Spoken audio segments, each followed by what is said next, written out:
Next year, nearly 1,000 people will drown in this country.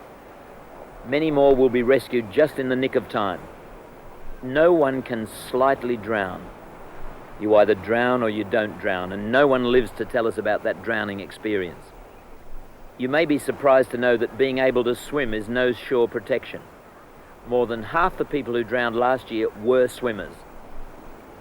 Only 1 in 4 victims dies in the sea. The rest, 3 out of 4, drown inland away from the sea. 2 out of 3 people who drown are children or young adults, and 3 out of 4 are boys or men. Most of us swim because it's a tremendous thing to do. It's fun. It's probably one of the healthiest exercises, and it's really good for us. But how much safer it is if we share that enjoyment of swimming with someone else. Then, if one gets into difficulties, there's always someone else there to help out. The biggest problem begins before we even set 1 foot into the water. And that problem begins when we ignore dangers or when we're ignorant of those dangers. We've got to use all our senses all the time to tell us the difference between when it's safe to swim and when it's too dangerous. Would you like to swim here, for example? Or here?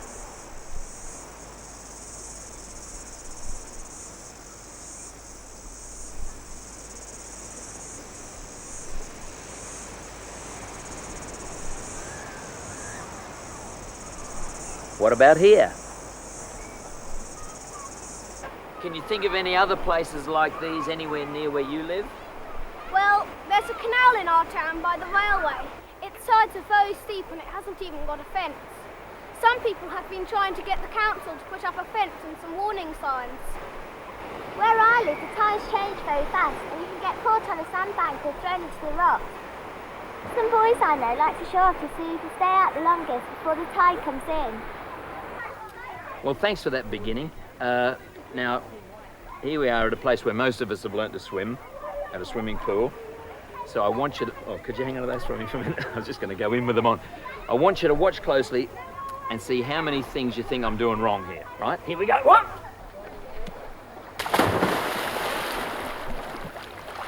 Oh. Oh, What's there. the matter? Oh, I've got a cramp in my foot. Don't worry, pull your foot back and rub it hard in little circles where it hurts. Okay. And I'll go and get help. Are you alright? Yes, just every time I let go, it cramps up again. Okay, don't worry, she's going to get help. Okay. Just relax. Okay. Oh. Grab hold of that. Oh, that's better.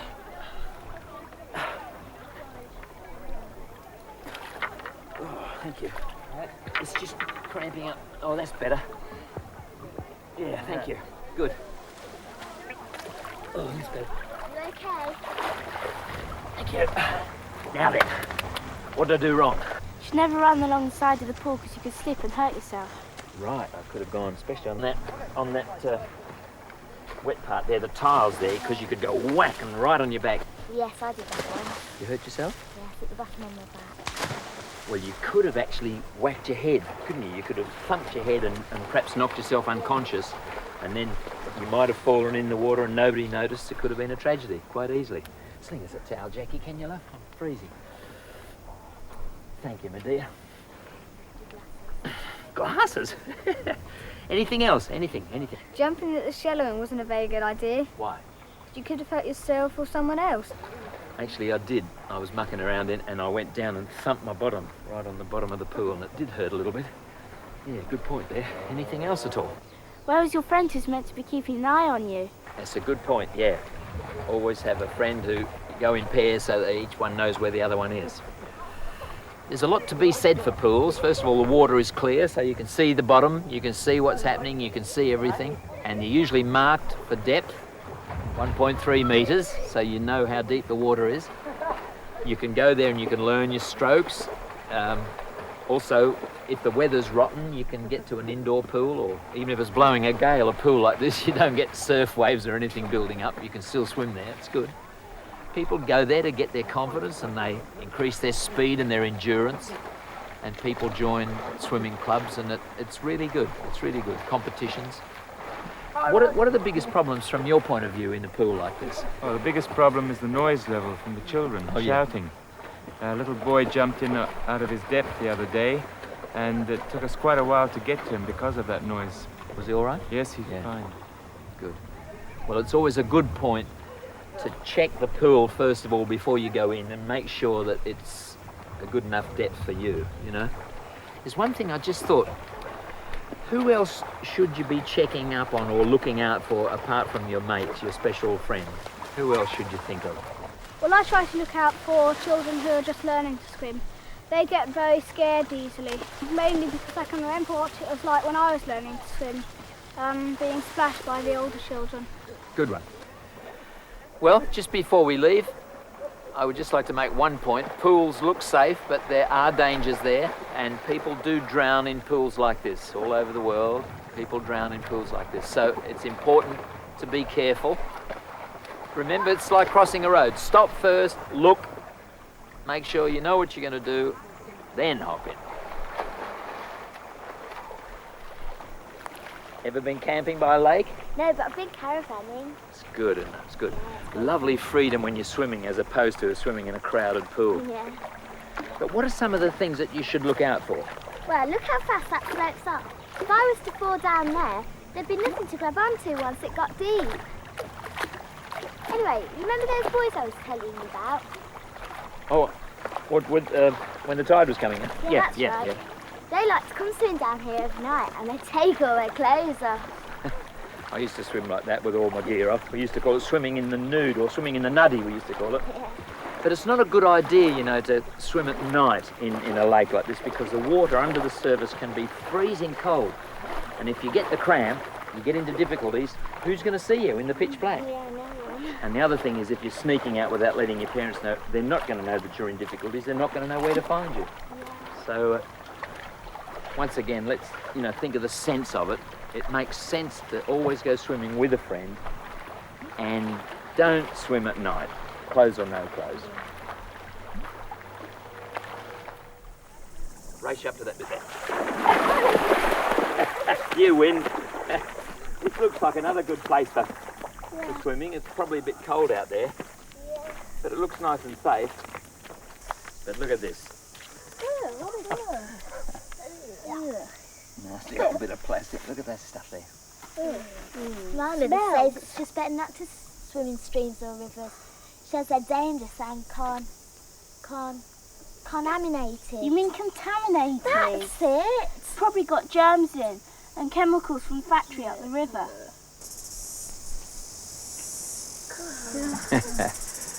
Looks good, doesn't it? Gee, I wish I could do that. I could catch loads of fish and cook them all up for dinner. Yeah. Have a look, Daniel, though. You see, he's standing, it looks a very tricky place where he's standing because those rocks are very slippery. Although he has got bare feet, which means you can hang on a bit better than if you're wearing Wellington boots, for example. But he could slip and go in, right? Now, he seems to be fishing completely alone. There doesn't seem to be a friend or a mate anywhere about who knows where he is. So if he falls in, it could be a possible drowning situation, because a lot of people do drown in situations like that. So it's potentially very dangerous.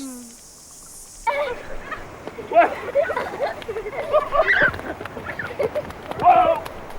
Hold it! We forgot the first rule of water safety. Know the dangers.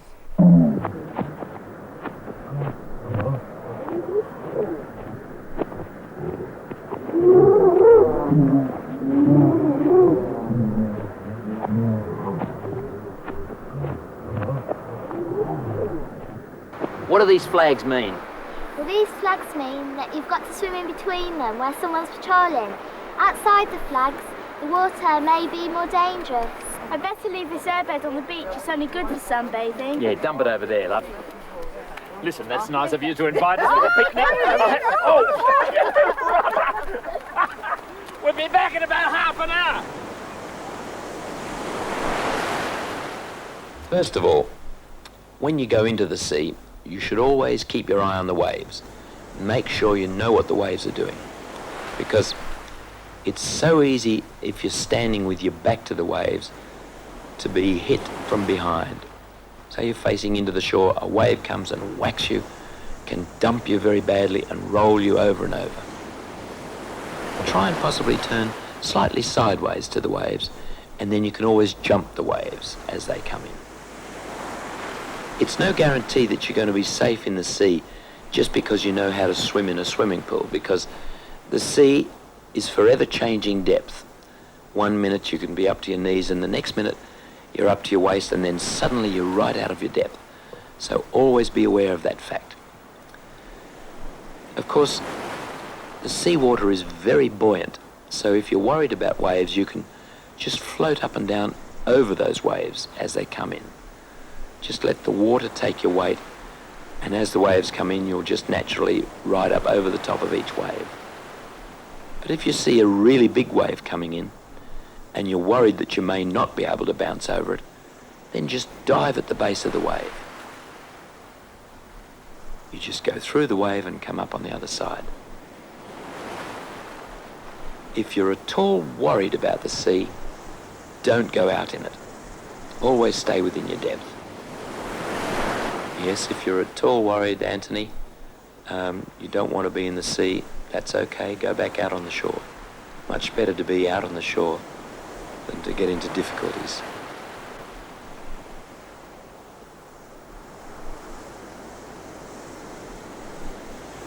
You want to try that once more? Just watch it again, diving under a wave.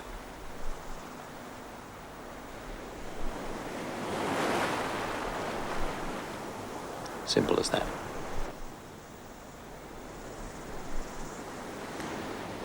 If you're intending to do a lot of swimming in the sea, you want to do some long distance swimming, possibly you want to do some training, it's a sensible idea to swim parallel to the shore, because then you can swim as far as you like, do as much exercise as you like, and you are still within easy reach of the shore. When you get tired and you feel that you've had enough, you can stand up and wade in towards the shore.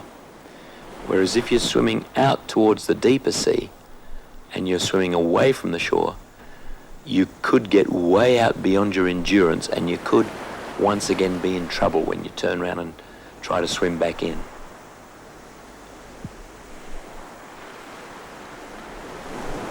Look at that guy on the airbed. Give him a shout.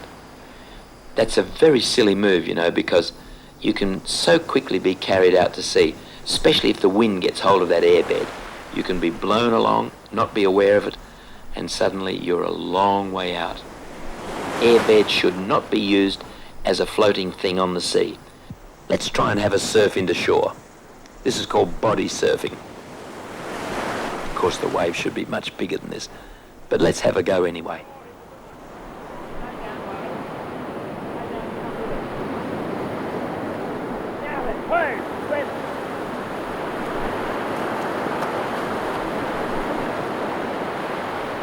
Oh, that's enough, eh?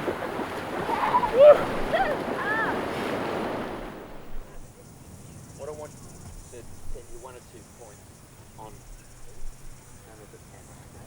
Whatever else you do. 1 or 2 points about how to remember this. You all grab a seat there. That's good. Feel comfortable there? Now, if you could just get a little clicking action going like that. That's it. Stay in rhythm with me. Not too fast. Boom, boom, boom, boom. Good. When we get to the words play it safe, they'll be in that rhythm. So you join me then and you just keep saying play it safe, play it safe. Just try it with me. Play it safe, play it safe, play it safe. Good. So when we get to that one, all right, you keep it going until I stop you. Stay in that rhythm, love. Don't get lost on the rhythm. That's it. Now I'm going to tell you some points about safety to do with water. First, know the danger, then spot the danger, steer clear of that danger, play it safe, play it safe. Know the danger, spot the danger, keep clear of that danger, play it safe. Once more, know the danger, spot the danger, steer clear of that danger, play it safe, play it safe.